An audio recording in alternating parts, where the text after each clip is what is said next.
So, welcome again to the Explaining History podcast. I'm joined today by Piers Blofeld, and we're here to talk about Anthony Blunt. Anthony Blunt was exposed as a Russian spy quite significantly later than the other members of the Cambridge spy ring. And throughout the kind of post-war era, throughout and in fiction and in non-fiction, most of the focus has gone in the Cambridge spy ring to Kim Philby. I think it's fair to say that he's kind of attracted most attention. Blunt has often been something of a kind of an afterthought, but Piers' new book on Blunt puts things in a very different light, and his significance within Soviet intelligence against Great Britain. But firstly, welcome, Piers. It's a pleasure to have you today. Thank you, Nick. It's good to be here. For those that are not au fait with the Cambridge spy ring, perhaps we can just do a brief primer on what happened, who they were, and particularly on Blunt as well, because he's probably the name that, for those that don't know a great deal about it, know least about. But perhaps we can start just there. Well, they were a group of Cambridge undergraduates who met in the 1930s, which was a period of very widespread sort of leftism as people were, the Great Depression was happening, and there was the rise of fascism, and communism seemed like the answer to the collapse of communism and to fascism.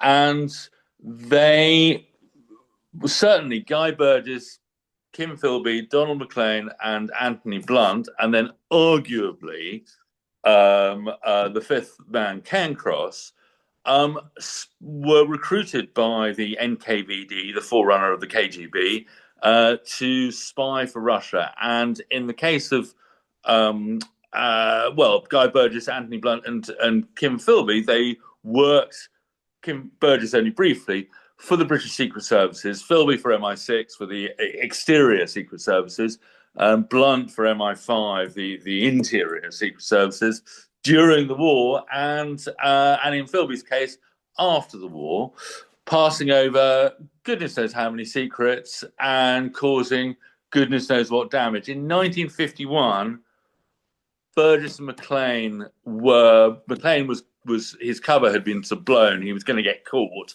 and so he defected with Guy Burgess, and that effectively marked the end of the Cambridge spies. Yeah, Tim Philby defected 12 years later, and Anthony Blunt stayed on as surveyor of the Queen's pictures. He was a very eminent art historian, and continued to live a very gilded life until he was finally outed as quite an elderly man in 1979 by Margaret Thatcher. Yeah. She announces him under parliamentary privilege, doesn't she? In Yes. Yes. And when did his? I mean, obviously, Blunt. Burgess and Maclean's intelligence career kind of end when they defect. Philby's kind of spying career sort of gradually fizzles out. He's sent to the Middle East. I think he's sent to Lebanon, where a real kind of backwater, as he's more and more suspect. And then eventually he defects. When does Blunt's spying stop? That's a very good question. He certainly, I mean, the official, what Margaret Thatcher was told, and what many of the biographies of and the kind of the narrative around Blunt, the establishment narrative around Blunt, say, is that he stopped in 1945. He stopped working for the Russians, and he stopped working for MI5, and he went and became an art historian again. We know this isn't true. He was asked to rejoin MI5 in 1948, and they were using his flat as a place to debrief agents throughout the 40s. He was also involved in a defection in the 40s. I mean, he was continuing right up until certainly after the defections of Burgess and Maclean, because he helped investigate those defections.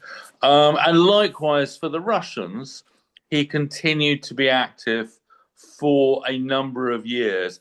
Again, it's very hard to know how active because these things are kept secret. But he continued, and I would say that he continued working both sides of the street, probably into the 60s.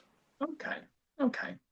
And what, I mean, it's quite well known because, I mean, he was interviewed by Philip Knightley and he wrote his own memoirs. Philby basically had, what Philby's intelligence value to the Soviet Union is quite well known, particularly blowing the cover of agents parachuted into places like Albania. What did Blunt do for the Soviet Union? What did he give them? Well, I mean, he was passing over secrets. I mean, one of the things, he was famous for being able to get hold of the files of senior figures within the Russian government. I mean, he's that included Lenin's MI5 file, and one has to assume Stalin's MI5 file, which must have caused a few raised eyebrows back in Moscow. But I think one of the points I make in my book is that there's a great obsession with believing that spying is all about, or there tends to be an overly strong focus that spying is about getting hold of secrets and passing secrets over. That kind of blueprints to Project X kind of quality of spying, which is what a lot of movies tend to be about, is really the kind of the undergraduate level of spying. It's the sort of it's the lower level. The postgraduate level of spying is in disinformation and misleading your enemy. Right. And that's where Blunt, I think, becomes a truly significant figure, because what he was really doing during the war was passing over secrets to the Nazis in order that Stalin could get as far west as possible and dominate Eastern Europe, as he did, get to Berlin before the Allies, as he did, and therefore partition Berlin. All the stuff that happened, that the Cold War happened in good part, and it's very hard to put an exact number on that, but Anthony Blunt significantly contributed to that.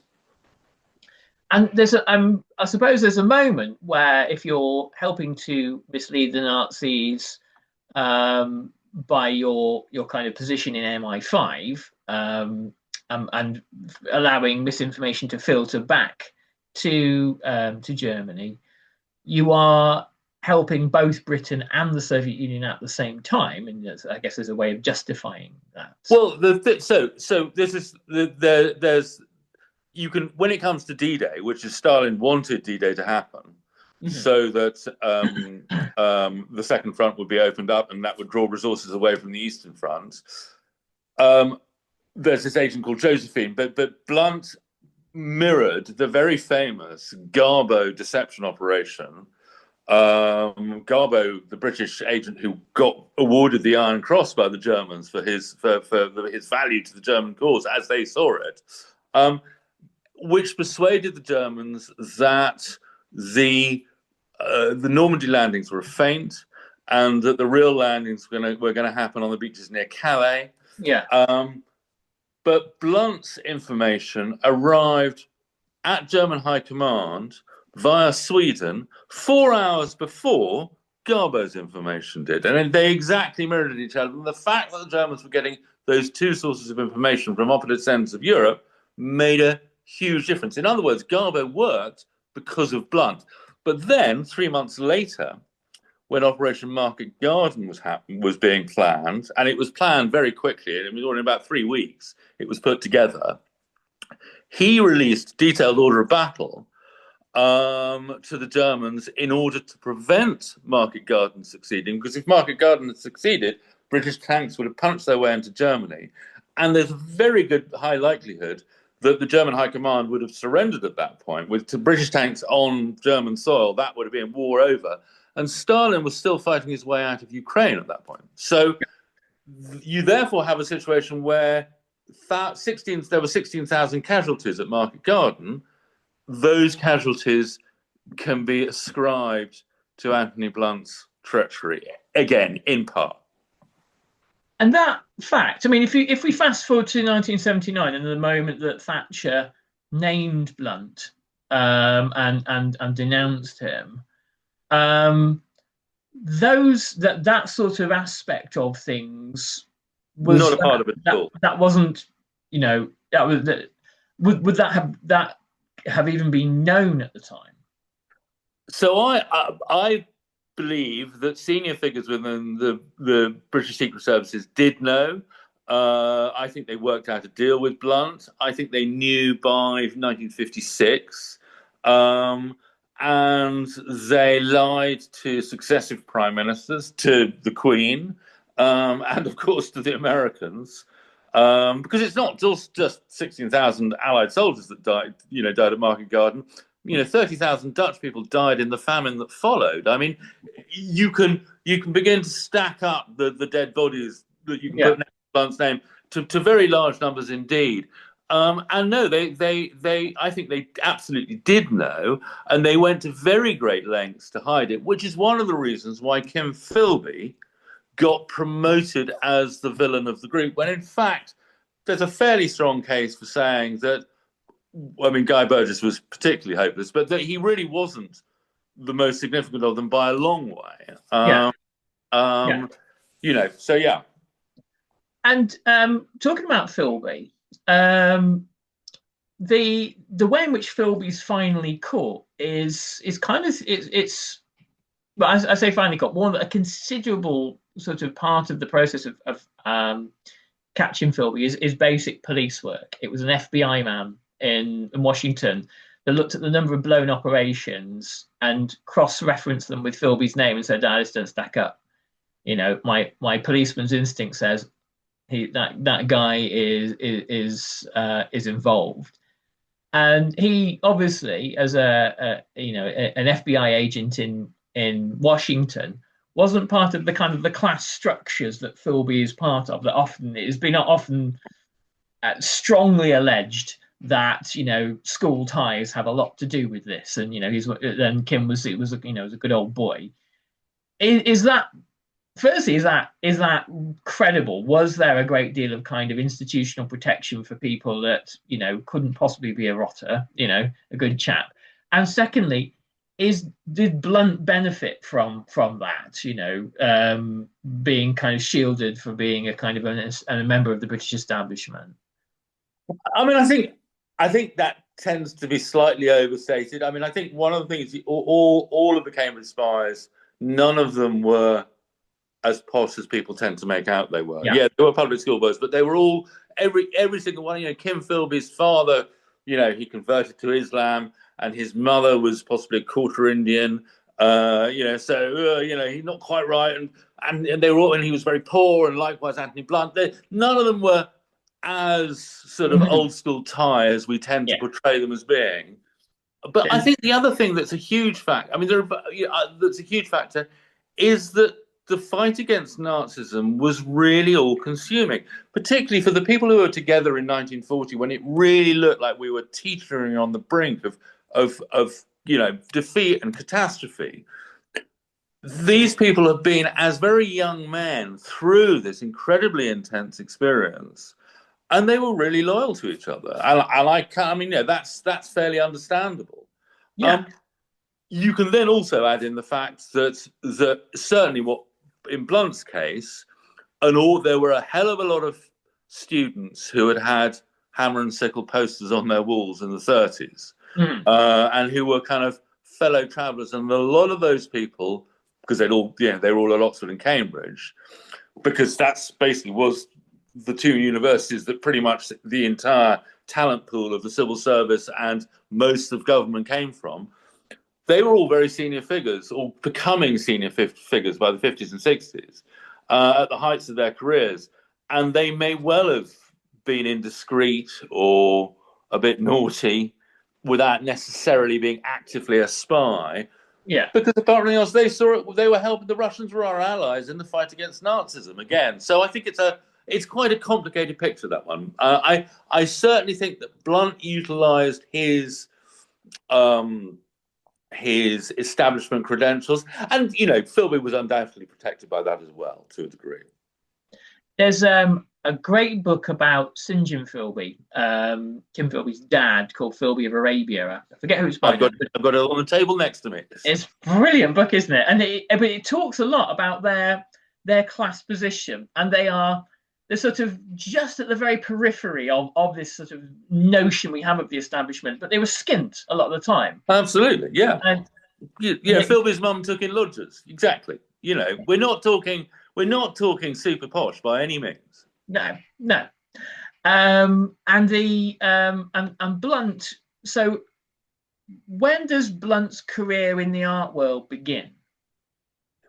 In the early 30s. So he becomes a fellow of Trinity and starts writing art criticism for the Spectator in the early 1930s. And that's really where it starts. And he, at pretty much exactly the same time, I think, starts to make his moves on MI5. He plans his move a long way out. He's very considered, and it was done very adroitly. Yeah. Up until quite recently, the way in which one ended up as an MI5 or an MI6 officer was this sort of idea of the tap on the shoulder. A talent scout sees you and thinks you're the right sort, and you're invited for certain conversations. And did he have a way of influencing that, or did he simply was he simply in the right place at the right time? He befriends a The Army 10-miler is on. Race in person at the Pentagon or go virtual from anywhere. Every mile supports U.S. Army soldier and family programs. Register or volunteer now at Army10miler.com. Run, volunteer, be part of something bigger. Book a Loved by Guest property with Vrbo, and you get a top-rated vacation rental that's loved for all the right reasons, like being in a great location or having great amenities. Oh, I love my Vrbo for the view. Good reason. Ooh, and the sauna. Sweet. Another good reason. And that it's one of those good saunas with the hot rock thing. Oh, love a good hot rock thing. Fancy. That's also a reason. Don't worry about surprises. Book a Vrbo you'll love with the Loved by Guest filter. If you know, you Vrbo.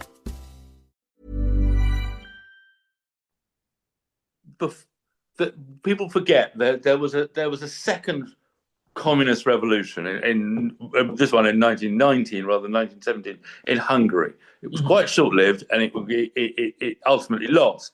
But that then meant there was a huge exodus of very radical Hungarian communists, a lot of whom were highly cultivated, and quite a few of whom came to Britain. And so one of Blunt's art historical mentors is a guy called Frigyes Antal, who is also a very good friend of an artist called Peter Laszlo Perry. And Perry happened to be married to a woman who's descended from sort of the kind of the liberal elite, who was a very good friend of the wayward wife of the deputy director of MI5. Right. And so when Blunt comes to join MI5, he's proposed by his friend Victor Rothschild, a peer of the realm, and he is seconded. He has another friendship with a childhood friend of Guy Little's, a woman called Tess Mayer, who goes on to marry Victor Rothschild. There's a senior civil servant called Dennis Proctor, who was a Russian spy, who is at that stage just a senior civil servant at the Treasury and regarded as a completely sound chap, who also vouches for him. Plus, he's got this sort of insight into Guy Little and Guy Little's sort of antecedents. So he's triple certified. It's not just that he's a good chap. They actually did do their homework. And it's a fairly thorough vetting, that in many ways. A family friend, and et cetera, et cetera. And obviously, I mean, things are completely different now, but there seems to be a kind of an element of sort of informality in intelligence recruitment. And I suppose one of the things to point out is that, in kind of organized, bureaucratized, and militarized intelligence in the first few decades of the 20th century was really kind of in its infancy. I mean, we've always had, you're going all the way up to the Tudors, we've had spies, but that, post World War One, or pre World War One, that's when it really becomes a kind of a much more bureaucratized system. So perhaps when you're recruiting people like Philby, Burgess, Blunt, and Maclean, it's kind of early days, really. So these things may slip through. I quite agree. I mean, and MI5 was tiny in 1937. It was about 35 officers. I mean, it was a minute organisation, and they didn't have a proper HR department or any systems in place. They didn't really imagine that anyone would be a traitor, simply because the idea of there being ideological reasons for being a traitor were, again, new. Communism was 15 years, 10, 20 years old as a real force in the world. Yeah. And the idea that a decent chap would take money from whoever it might be to spy, was a theoretical possibility, but that's really all they would have considered. Yeah. And it's worth pointing out there was no money in any of this. I mean, they might have had expenses, but the Soviet Union wasn't paying huge sums of money for these sorts of services. These are about believers. And I think there's a bit in Christopher Andrews' book, The Mitrokin Archive, where he says, well, after Hungary in 1956, when the Soviet Union crushes the Hungarian Revolution, that's when across the Western world, and particularly in Britain, you get the believers, if you will, providing intelligence, exiting the game in large numbers, and the idealism that had carried on a lot of Soviet spying, fizzles out. Yeah, I mean, I think for a great many people in the 30s, it was the purges and word about what was happening in Ukraine and the betrayal of the Spanish communists that were the major factors. Plus, of course, the Molotov-Ribbentrop Pact.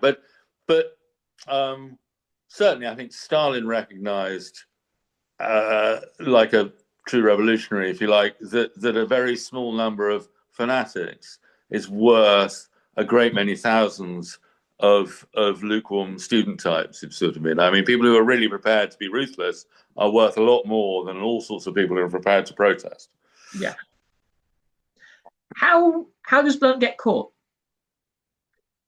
I think, and this is one of the ways in which I think he was clever, is that by the end of the war, he realized that the net was going to close in on him. There was a chap called Guzenko who defected in 1945, and then there was the sort of failed, betrayed Volkov defection also in 1945.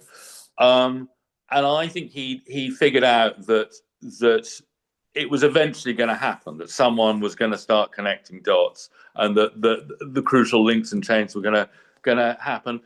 So the net was closing in when Donald Maclean was caught by this program called Venona, which was a decryption exercise that took a very long time because it was not easy to decrypt the Russian messages, and that eventually led to him when Burgess went.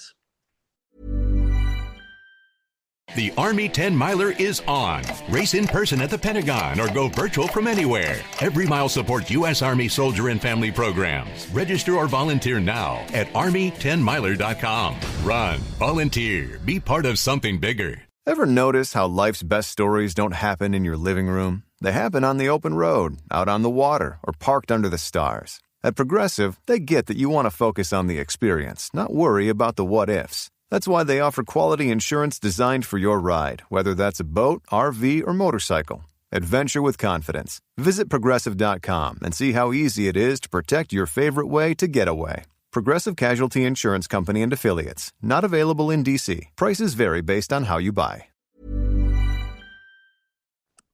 Blunt arranged that he had unrestricted access to Burgess's flat for 4 days, was therefore able to edit absolutely everything that was found in that flat, and then helped conduct the first searches of it to make doubly sure. So he made sure that he'd wrapped up the rest of the spy ring and implicated Cairncross, and then and then it was a question of just waiting until there was a guy called Michael Straight who supposedly, this story it's a slightly murky story and it doesn't quite stack up, but he was an American billionaire who'd been at Cambridge and was offered a big job by JFK, and that was going to involve, actually can't be JFK because it's too late, but no, it might have been JFK, and that was going to involve him being vetted by the Americans, and they would have found things out, so he confessed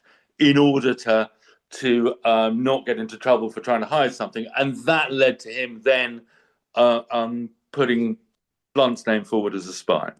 Right. And that led to Blunt's confession in 1964. Okay. And the confession was sat upon for a further 15 years. Well, the confession was very limited. Okay. The confession was that he'd spied for the Russians during the war and only during the war while they were our allies. And so, the most famous instance is the Battle of Kursk. His agent, Leo Long, had handed over important stuff about the German order of battle, which helped the Russians win the Battle of Kursk, the largest tank battle ever fought, and one of the key battles of the Second World War in 1943. And that as an act of betrayal, well, it was naughty to hand over those secrets to the Russians, but it did help win the war, so no one was really going to blame him that much for it. So that was very much the framing that Blunt, he'd spied. He was a traitor, if you like, but it certainly wasn't it wasn't kind of the capital crime of There are, there's a kind of an analogy there with the kind of the period in America after the Second World War, from about 1947 onwards, when the Republicans realised that anti-communism is political gold. They haven't got much economically to offer, but they think, anti-communism, this is a wonderful stick to beat the Truman White House with. And you see, there is a grain of truth in the accusations, and the Venona decrypts show us that there are all sorts of messages going from the White House to the Soviet Union, and there are people like Harry Hopkins and Harry Dexter White and people like that who, looking at it now, probably were Soviet agents. But often the counter argument is that, well, not exactly. They're telling the Russians things that the Russians need to know because the Russians are allies and their back channels, perhaps with Roosevelt's blessing, perhaps not, but they're kind of more kind of activist than which might be a sympathetic way of looking at it. But perhaps there were, across the Allied powers, loads of these sorts of people who just thought... Yeah, and certainly, I think we tend to really overestimate. The current thinking is that the atomic spies advanced the Russians getting the atom bomb by a year or maybe 18 months. Yeah. Effectively, it made no difference at all. And certainly, when you're in a war, the little details can make, a crucial bit of information can make a big difference because things are moving very fast. But in times of peace, when things move slower, spying is arguably, a lot of spying is irrelevant. And there have been some quite powerful voices that have said, we just don't need it. And indeed, the Americans did think about not bothering to have the CIA at all. They got rid of the OSS, and it was moot as to whether the CIA would come into existence. I think this is where it goes back to this idea of deception. and misinformation that and where this it kind of really relates to the modern world is that constructing narratives and creating false realities is and can be incredibly powerful and incredibly damaging, and that's, I mean, certainly one of my fascinations with trying to work out the tendrils and how big a shadow this story casts is that I think that the people who have understood the information age better than anyone, even than the technologists who invented it, are the spy agencies, because their currency was already information, and they understood full well how how powerful this stuff is. And I think we're really seeing that in the world today. And of course, you talk about sometimes like almost like the banality of these things and how little they achieve. I mean, I just went a couple of nights ago when it came to Cardiff to see the stage show of The Spy Who Came In From the Cold, and I've been revisiting Le Carré ever since. But essentially, as a former MI6 officer, a lot of what he was saying was that you have kind of absurdities cooked up in London, in Washington, and in Moscow, and people are kind of the human casualties amongst all of that, and ultimately what it achieves is very, very questionable in his view of things. So yeah, I guess what happened with Blunt? So he's exposed in 1979. What comes of it? Oh, I mean, next to nothing. I mean, one of the things that comes of it is that you then, in terms of the narrative, I mean, going back to Le Carré, one of the things I find fascinating about this whole story is that as Kim Philby arrives in Washington in 1949-50, The Third Man, the film which is in small part based on him, is #1 in America for 11 weeks.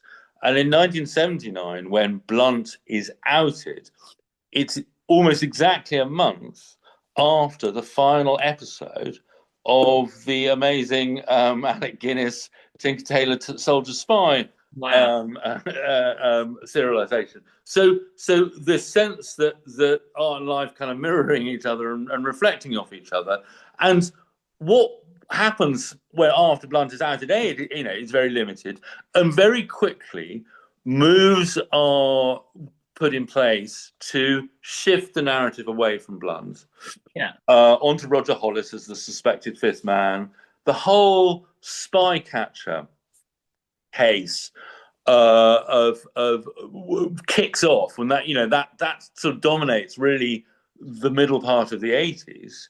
And the whole function of that is to draw attention away from Anthony Blunt. And so we're now left, and moving forward, you now have this bizarre situation where there are quite powerful Russian propaganda, kind of their websites, there are cambridgespies.org, and where they vaunt their Magnificent Five, as they like to call them. And they even give reading lists and all sorts of stuff, with Kim Philby put in place as the kind of the star of the show. But again, it's all a lie. Well, I mean, they were spies, but the true story is being obscured.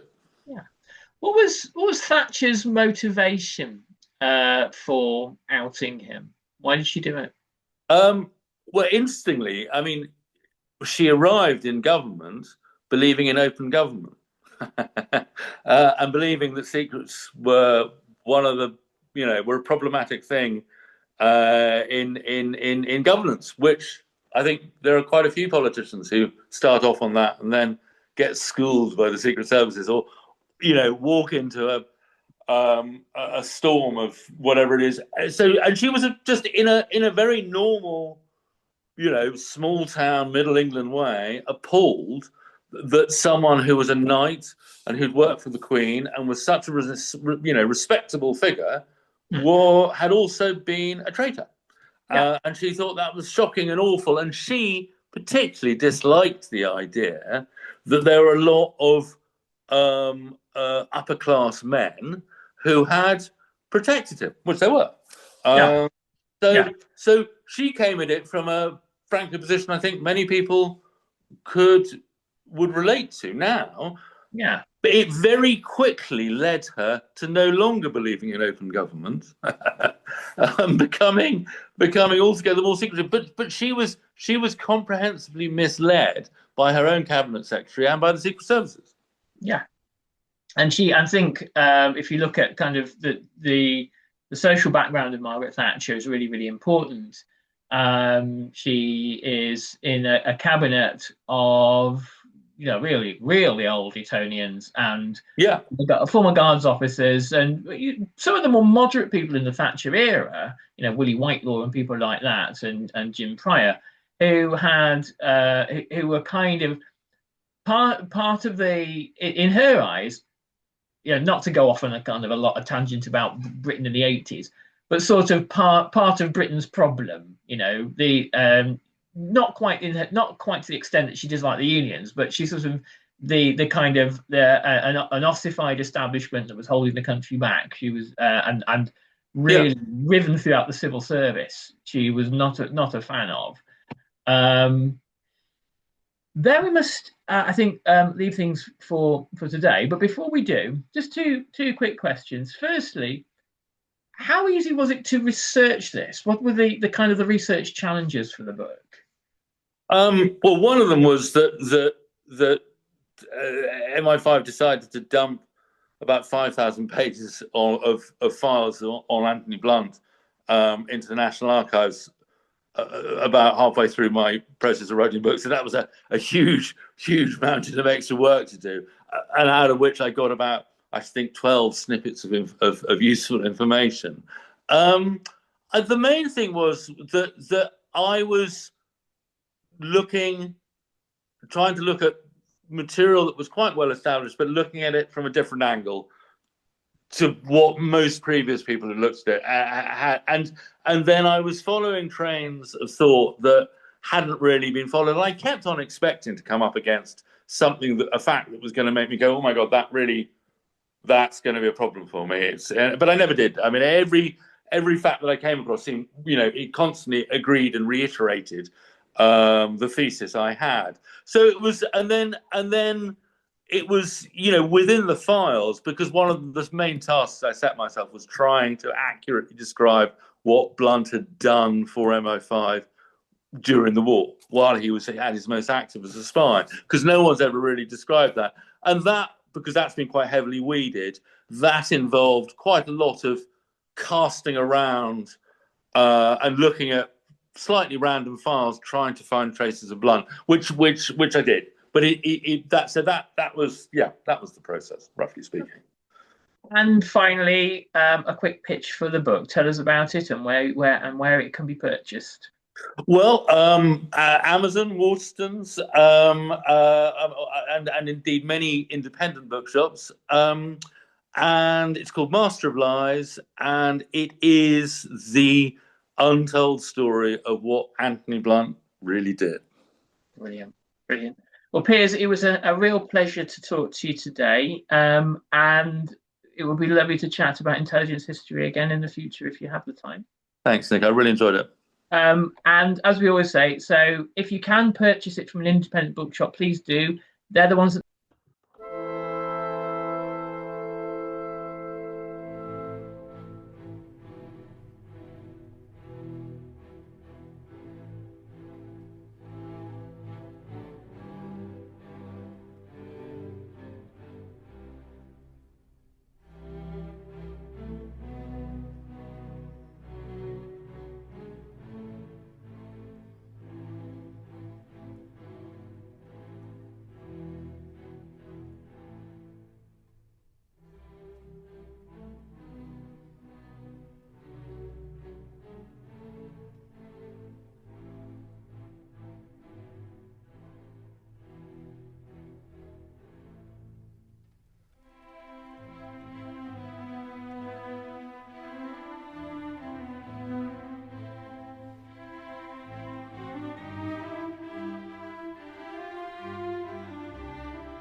Thank you for listening to this episode of Explaining History. This podcast is an independent production, and it's listener support that keeps these conversations going week after week. If you find value in the show and want to help cover the costs of research and production, please consider making a contribution. You can join our community on Patreon or make a one-off donation. Just follow the links in the show notes for this episode. Every bit of support is truly appreciated.